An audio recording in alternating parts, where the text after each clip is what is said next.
சின்ன வயசுலேருந்து எங்கேயாவது ஒரு டைம் ஜெயிச்சிருவோமா அப்படின்னு ஒரு ஆசை. பட் நான் இது வரைக்கும் என் வீட்டில் ஒரு சின்ன கப்பு கூட இல்லை, நான் வாங்கினதே இல்லை. மாப்பிள்ள நீ சத்தியமாக நம்புறியோ என் வீட்டில் வந்து இவ்வளோண்டு ஒரு சின்ன கப்போ மெடல் கூட இல்லை. இதான் என் ஃபர்ஸ்ட் அவார்டு. இது வரைக்கும் டிவி ஷோ கேஸ் வெறும் டிவி மட்டும்தான் இருந்துச்சு. ஸோ பக்கத்தில் வைக்கிறது எனக்கு ஒரு அவார்ட் கொடுத்துருக்கீங்க. பே அண்ட் ரூல்ஸ், தேங்க்யூ ஸோ மச். ரொம்ப பெருமையாக இருக்குது, ரொம்ப ஹாப்பியாக இருக்குது. எனக்கும் ரொம்ப ஹாப்பியாக இருக்குடா ரக்ஷன். நீ ஒவ்வொரு வாட்டியும் ஆங்கர் பண்ணும்போதும் ஒவ்வொரு வாட்டியும் அவார்டு வாங்கும்போதும் அவ்வளோ ஹாப்பியாக இல்லை சீரியஸாக மனசார தான் நான் வந்து விஷ் பண்ணுறேன். அண்ட் ரீசெண்டாக ஒரு ஷோவில் திடீர்னு ஒரு விஷயத்தை பிரேக் பண்ணாங்க. அதை கேட்டு ரக்ஷனுக்கு இருக்கிற அந்த கேர்ள் ஃப்ரெண்ட்ஸ் ஹார்ட்லாம் பட்டார்னு வச்சுச்சுடா. என்னடா சொல்றீங்க, குழந்தை வரைக்கும் இருக்கா அப்படின்னு சொல்லிட்டு பயங்கரமாக ஃபீல் பண்ணாங்க. உன் கல்யாண மேட்டர், ஸோ ஒய்ஃப் பற்றி பெருசாக எங்கேயுமே நீ ஷேர் பண்ணிக்கிட்டதே கிடையாது. கண்டிப்பாக இவ்வளோ சக்ஸஸ் முன்னாடி அவங்க நிச்சயமாக இருந்திருப்பாங்க. ஸோ அவங்கள பற்றின ஒரு ஃபியூ வேர்ட்ஸ்.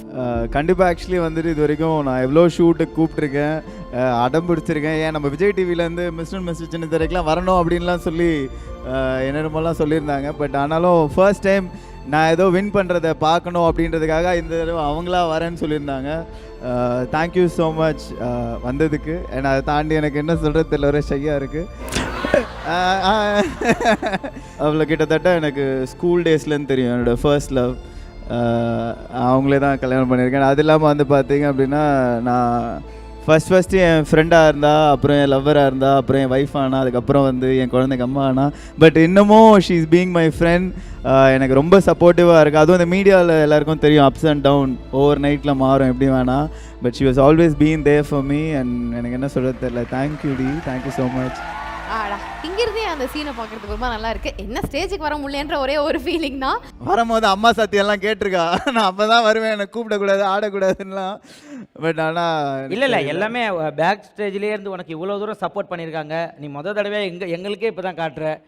அதனால் அவங்க இங்கே வந்து அந்த உலகத்துக்கே நாங்கள் காட்டுவோம். இந்த அளவு ரக்ஷன் இன்னைக்கு ஒரு அவார்டு வாங்கியிருக்காப்புல, இந்த அளவு நிற்கிறாப்புலாம், அதுக்கு காரணமே நீங்கள் தான். ரொம்ப நன்றி மேடம், ரொம்ப நன்றி. இல்லை அவன் இவ்வளோ தூரம் பிரெயின் வாஷ் பண்ணி பார்த்தா அவங்கள ஸ்டேஜுக்கு வர வைக்க முடியும். பட் உங்கள் சைடு ரியாக்ஷன்ஸ் இல்லாதனால நாங்கள் தேங்க்யூவோட முடிச்சுக்கிட்டோம். எனிவேஸ் நெக்ஸ்ட் அவார்ட் ஃபங்க்ஷன் நம்ம ட்ரை பண்ணலாம். தளபதி படம் இருக்கு இல்லையா, அதில் அந்த ஃபேமஸான டைலாக் நட்புனா என்னன்னு தெரியுமா? அந்த டைலாக் வந்து ஒரு மிகப்பெரிய ஒரு ஆக்டரோட சேர்ந்து நீ அந்த டைலாக் வந்து இப்போ நீ பேசி காமிக்க போகிற, மிமிக்ரி பண்ணி காமிக்க போகிற. ஸோ ஐ திங்க் அந்தளவுக்கு ஒரு டிசர்விங்கான ஒரு மிகப்பெரிய ஒரு பாப்புலர் செலிபிரிட்டி புகழ தவிர வேறு யாரும் இருக்க முடியாது. சந்தேகப்படுறியா? நான் ஃபர்ஸ்ட் சந்தேகப்பட்டேன், பட் இப்போ இல்லை. அந்த டயலாக் ரீக்ரியேட் பண்ண சொன்னா நான் அந்த சீன் அப்படியே பண்ணல. ஏபில சந்தேகப்படுறீவா? நீங்க மம்முட்டி. சரி மம்முட்டியா? இல்ல வந்து ஏட்ட வேற சந்தேகப்படுறியா? ஏய் ஏன் டயலாக் அது? ஏய் இப்ப யார் ரஜினிகாந்த்? நான் தானே.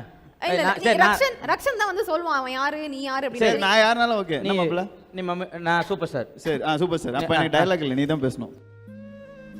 ஏபில சந்தேகப்படுறியவா? டட் பட எடர் தெரியுமா? அது மாப்ள படம். டட் பட எடர் தெரியுமா உனக்கு? சூர்யாட எடர் தெரியுமா உனக்கு? நான் உன்கிட்ட முன்னாடியே ஒருத்தர் சொல்லியிருக்கேன், உனக்காக என் உயிரை கொடுப்பேன், எடுத்துக்கோ குடு. என்ன உடனே கேட்கறான்? அவன் கேட்றான்னு தெரியும்ல, அவன்கிட்ட போய் ஃபோர்ஸ் ஆ புடிச்சிட்டு வந்து தர. சரி மாப்ள வெயிட் பண்றேன். இப்ப ஆக்ட் பண்ணது நான். இப்ப இவருக்கு என்ன மூமெண்ட்னு தெரியல எனக்கு. ஏய் அவன் எக்ஸ்பிரஷன் போதும்டா, டயலாக் பேசணும் கிடையாது. ரக்ஷன் பண்ணிட்டு இருந்தியா? கங்க்ராச்சுலேஷன் கேட்டு வாங்குறாப்ல.